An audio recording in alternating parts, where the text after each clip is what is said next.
We are heading to the drag strip with our all-wheel drive K-swapped Civic, and we figured what better time to make a drag strip prep video than now. So we just did our drift video, and you can check that one out here with Jay. Today, I'm Grayson, we're gonna do some drag strip prep. So me personally, I've been to the drag strip a whole lot of times. I started hanging out with this guy named CJ and ended up being his roommate, and we went to the drag strip with his white STI all the time. So got quite a few TXUK trips under my belt.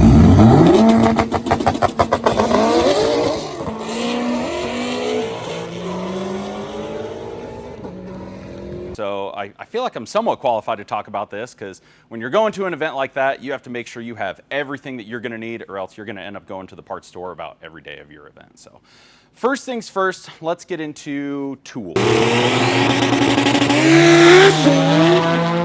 All right, so one of the things you're gonna need, absolutely, you have to take with you, is a basic set of hand tools. So grab a set of sockets, grab a ratchet, some screwdrivers, some wrenches. You're gonna need that stuff because stuff does break at the track.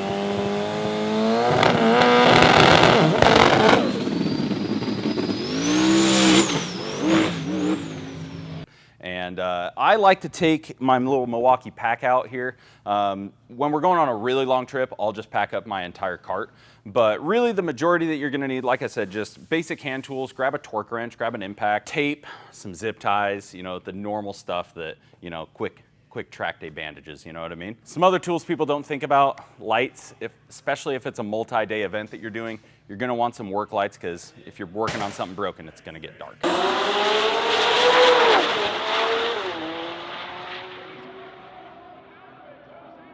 And a torque wrench, because you're gonna wanna make sure those wheels aren't coming off the track and or coming off your car. This is another essential tool you're gonna wanna take with you. Race cars always die. They always have dead batteries, and what shittier day to show up to the drag strip and have a dead battery and need to look for jumper cables. Grab yourself a jump pack. You can obviously start your car. You can charge your phone. If you know, service is pretty shoddy at some of these drag strips outside of town, a lot of times your phone will be working really, really hard to get a connection. So you'll see your phone battery absolutely plummet. So having a external battery that can start your car and charge your phone at the same time, pretty good tool to have. You're gonna wanna bring extra fluids, extra oil. You're gonna want to bring water. Don't bring coolant. Most drag strips do not allow you to run coolant. And some brake fluid. You're gonna need a tire inflator of some sort. We have a Milwaukee one. Again, I'm a big Milwaukee guy. Bring some, give yourself the ability to fill up your tires, because you're going to be constantly adjusting your pressures. And if you let a little bit too much out, you're gonna need to put more air back in. Now we're gonna go back over to the Civic, talk some car-specific things that we do, and go over some more equipment that you might need. Okay, so when it comes to teching the car in, making sure that the car is going to be able to be raced on track per the guidelines of the track, whether it is an NHRA track, you need to check those rule sets, or if it's just a local track that isn't a sanctioned track, usually on the website of the track, they'll have their guidelines for tech and you know, what they allow and what they don't allow. Something that a lot of people overlook, and even I've overlooked in the past, if you relocate your battery away from the factory location, you have to have one of these. You're gonna have to have a battery kill switch. Some tracks are a little bit more lenient about it. They might not, you know, care too much, but I personally have hauled a car 8 hours to a track and then not been able to race because it didn't have a battery kill switch. But we are prepping for just a test and tune, so we don't have to worry about turbo size restrictions and fitting into a rule class, tire sizes, stuff like that. We're just gonna run the car as is, so we don't have to worry about that much, or that stuff as much today. But if you are racing an event for competition, you need to check your rule sets, make sure that your tires are the correct size, that your turbocharger or your power adder is the correct size. There's a lot of specific details like that a lot of races will be kind of unique in their own rule sets to try to make things interesting. One thing that we have added onto this car that a lot of big events are starting to require is an engine diaper. What that is it's a big catch pan that goes underneath the engine, and that way if you have a coolant leak or you chuck a rod or anything, all of the fluid gets contained in this pan rather than spilling out onto the track. And speaking of oil downs, you're going to have a ton of downtime at the drag strip. So you're gonna need to bring some things for your own well-being. You're gonna wanna bring a canopy, some lawn chairs, a cooler, water. Obviously, most tracks have a concession stand so you can get food and water there, but I always like bringing a case of water. It's $5 at the grocery store. Throw it in a cooler, grab some ice, because On these summer days, especially in Iowa, it is incredibly hot and you don't want to be having a heat stroke while you're trying to go fast. Okay, with your safety equipment, you need to make sure that the track and your helmet have the same qualifications as far as safety. So this is a Snell approved helmet. Some tracks only require DOT. I would get a Snell approved helmet because Snell, to my knowledge, kind of overlaps the DOT. So if your track only requires DOT but your helmet is Snell, you'll be good to go. Whereas the inverse, not going to be good to go.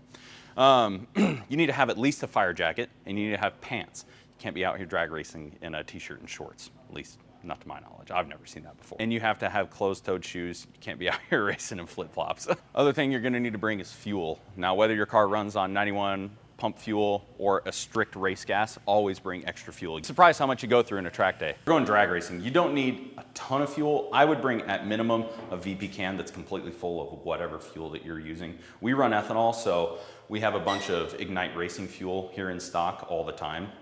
And we put a little bit of that into our 5-gallon jugs and then we'll take them to the drag strip with us. But yeah, you will be surprised how much fuel you actually do go through in a track day and you know, test and tune and something like that. Last thing that you're gonna wanna make sure that you bring with, especially if you have an import car or something with independent rear suspension, you're gonna wanna bring axles, you're gonna wanna bring spare drive shafts maybe. Anything that is common for your car to break at the drag strip, bring extras. I know for a fact most parts stores have lifetime warranty on their axles, so that might be something to consider.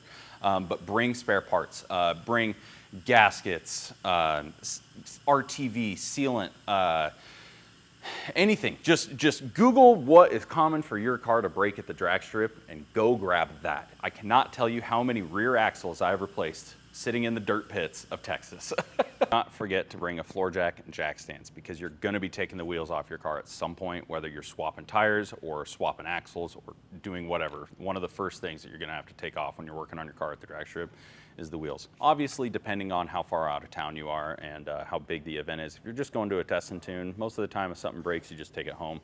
But if you're driving clear across the country, you're gonna wanna make sure you have all the tools needed to take this car apart, fix it, and go to the next water box, right? You're gonna wanna make it up to the staging lanes over and over again, which means every time you go up to the beams, it's likely something's gonna break because it's drag racing, so things always break.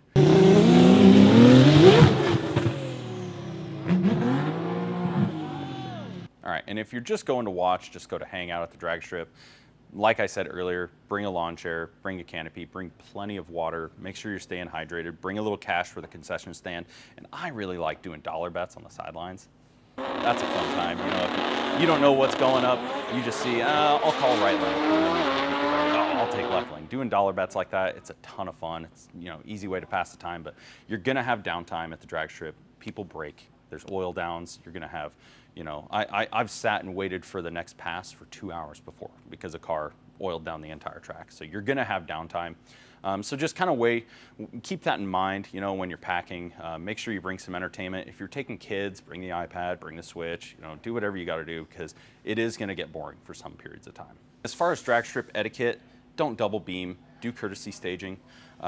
Don't go up to people when they're working on their car in the pits, especially between rounds. I don't care how much you love the car, how much you love the driver, how much you've been following the car, don't bother them when they're trying to rip their car apart because ultimately that's what they're there for. They're not there to meet people, they're there to race. Last thing, do not bring your Jordans to the drag strip if you like them because your shoes are going to get destroyed. If you've never been on a drag strip before, you've seen the videos of people's feet getting stuck to the strip. If your shoes are white, they're gonna look like this by the end of it. They're going to be completely black. So I really like Vans. I know they're not the most supportive, but they tend to not stick to the track as bad. But a little pro tip, fan down to my feet. If you're walking in the sticky, kind of walk like this, you know? That way you can peel your feet off. Because if you do this, if it's good prep, you're gonna be there for a minute. So that should be about it for your drag strip prep. I hope you all have the best time at the drag strip. I love going to the drag strip. Have good, you know, good luck. Get some fast times. If you go after this video, post your ET down in the comments. We like drag racing. So if you have any other questions, hit us up. And if you need anything for your track day, go to offlineperformance.com. Have a good one.